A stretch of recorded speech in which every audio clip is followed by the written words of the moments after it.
Ini, Jenny menyerahkan sebuah iPad yang berisi jadwal pertemuan Kim. Kim meraih iPad yang diserahkan Jenny dan dengan wajah serius membaca jadwalnya. Alisnya menukik tajam saat membaca sebuah undangan pertemuan dari seseorang yang sangat Kim kenal. Wanita datar itu menatap Jenny untuk menjelaskan maksud dari wanita licik ini ingin bertemu dengannya. Jenny menarik napas dan membuangnya secara kasar. Ia duduk di depan kursi kerja Kim sambil melipat tangannya di dada. Jelaskan, perintah Kim. Kau masih mengenalnya? Jenny balik bertanya tanpa menjelaskan kepada Kim, membuat Kim geram akan sikap sahabatnya itu. Tentu saja aku masih mengingatnya. Dia wanita yang sudah membuat hidupku menderita, imbuh Kim dengan wajah yang terlihat suram. Dia ingin bertemu denganmu setelah Jenny. Maka aku terima undangannya, sahut Kim datar. Apa kau lupa kalau dia sangat licik? Celetuk Jenny kembali. Maka kita harus lebih licik dari dia, balas Kim enteng. Apa? Dia ingin balas dendam pada aku? Tanya Kim dengan tatapan sulit diartikan. Ia layangkan kepada Jenny. Maksud kamu? Jawab Jenny sambil membuang wajahnya ke samping. Clara, kau mengenal dia rupanya. Cak, tentu saja karena hanya keluarga mereka yang memiliki tanda di lehernya. Tanda? Tanya Jenny bingung. Sebuah chip khusus, jawab Kim. Chip khusus, Jenny membeo. Mereka menggunakan untuk memata-matai lawan mereka. Haruskah ia juga memberikan itu pada anaknya? Entahlah, tapi aku bisa melihatnya kemari. Apa kau tahu kabar sepupumu itu? Cak, psikopat gila, cibir Jenny. Kita juga butuh kegilaan untuk membasmi lawan, sahut Kim dengan seringai.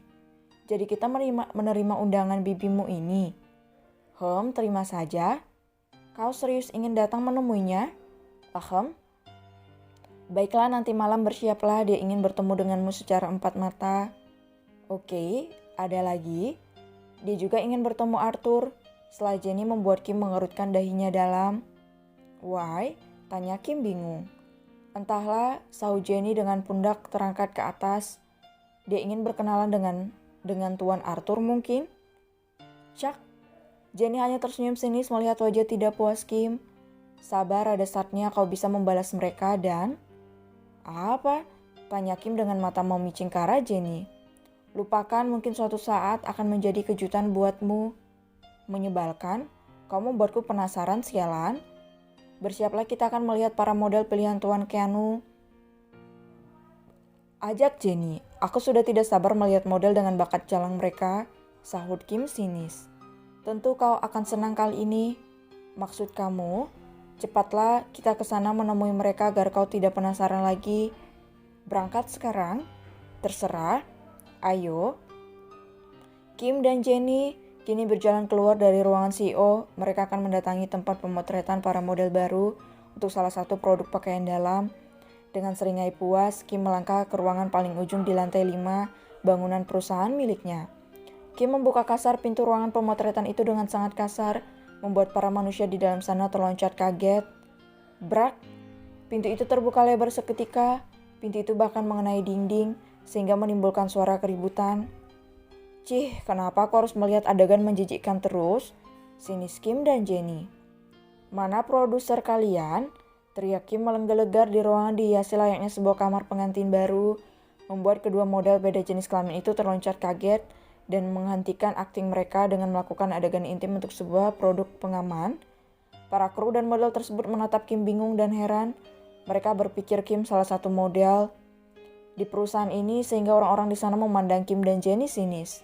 Bahkan mereka mencemooh kedua orang penting di perusahaan mereka merintih karir. Katakan di mana produser kalian? Tanya Kim dingin. Dingin rasanya Kim membinasakan mereka semua yang sudah mengotori perusahaannya dengan pekerjaan menjijikkan seperti yang ia saksikan sendiri. Ternyata selama Kim berada di Los Angeles, Keanu membuka penawaran kerjasama untuk para pengusaha yang berhubungan dengan dunia jalang alias perusahaan film biru. Kim yang mendengar itu menjadi geram. Perusahaan yang ia dirikan harus dikotori oleh adegan para bintang film biru. Yang paling membuat Kim menggila saat ia mendengar kalau Keanu juga memakai hotelnya untuk melakukan adegan film dewasa. Ingin rasanya Kim membakar sendiri hotel dan agensinya, tapi dia berpikir saat melihat para karyawannya mengais rezeki di tempatnya. Dengan terpaksa Kim dan Jenny turun langsung untuk membasmi para predator menjijikkan dari perusahaannya. Mana prosedur kalian? Kembali Kim berteriak mengambil pajangan cermin di sana dan melemparkannya pada dua model yang tidak mengindahkan kehadiran Kim. Dengan kurang ajarnya mereka malah melanjutkan adegan yang tertunda tadi. Perang. Kim menghancurkan tempat itu bagaikan orang kesetanan. Dia tidak menghiraukan makian dan teriakan para kru di sana. "Hei, apa yang kau lakukan, Nona?" bentak salah satu kru di sana. Ia menghampiri Kim dan berniat ingin mencekal pergelangan tangan Kim. Tapi dengan segera Jenny menendang perut pria itu, sehingga pria dengan tubuh tinggi, kurus itu terjungkal ke belakang mengenai kamera yang sedang mengambil adegan ranjang itu. "Perang? Teriak para model yang sedang menunggu giliran mereka untuk melakukan adegan ranjang selanjutnya. "Hentikan!" pekik seorang pria buncit dari arah kamar istirahat bersama dengan seorang wanita seksi. "Cih, mereka benar-benar sudah mengotori perusahaanku," gumam Kim saat melihat pria buncit yang penampilannya berantakan. "Siapa Anda, Nona? Berani-beraninya Anda berbuat kekacauan di lokasi syuting kami," hardik pria buncit tersebut. Kim tidak menyahut perkataan pria tersebut. Hatinya terlalu panas saat ini. Siapa yang akan diam saja saat tempat usahanya dijadikan lokasi film biru dengan alasan syuting produk pengaman? Kim meraih sebuah balok kayu yang dipakai untuk mendirikan hiasan di sekitar tempat itu. Tanpa basa-basi, Kim memukul balok tersebut ke arah pria buncit yang baru menyadari kecantikan dan keindahan tubuh Kim. Dia yang akan mengeluarkan gombalan menjijikkannya harus tertelan kembali saat sebuah balok kayu yang lumayan besar menghantam wajahnya. Bukan di situ saja, Kim juga memukulkan balok kayu itu pada tubuh pria buncit tersebut dan berakhir Kim menghantamkan balok keras itu di kepala sang produser. Para kru pun tak tinggal diam saat bos mereka melihat kini sudah terkapar di lantai dengan cairan berbau amis keluar dari kepalanya. "Dasar wanita sialan," umpat salah satu kru tersebut yang memiliki tubuh kekar. Ia menyerang Kim dengan pukulan tangannya mengarah ke wajah Kim. Tapi wajah tangguh ini dengan gesitnya menangkis serangan pria tersebut. Dari arah belakang, salah satu pria juga ingin menyerang Kim menggunakan meja kayu yang dipakai sutradara mereka. Tapi lagi-lagi Kim bisa menghindar dan menjadikan pria kekar itu tamengnya. Setelah pria itu sudah tumbang dan pria satunya hanya bisa bergeming, Kim tidak menyanyiakan kesempatan itu. Saat lawannya lengah, Kim meraih balok kayu yang ia gunakan tadi dan segera saja memukulkan ke arah kepala pria tersebut. Dan akhirnya sang pria tumbang dan percikan cairan merah keluar dari kepalanya. Kim menoleh ke arah Jenny yang juga sedang melawan beberapa pria bertubuh besar, tapi dengan kelincahan dan ilmu bela diri yang wanita itu miliki, mampu melumpuhkan semua pria itu.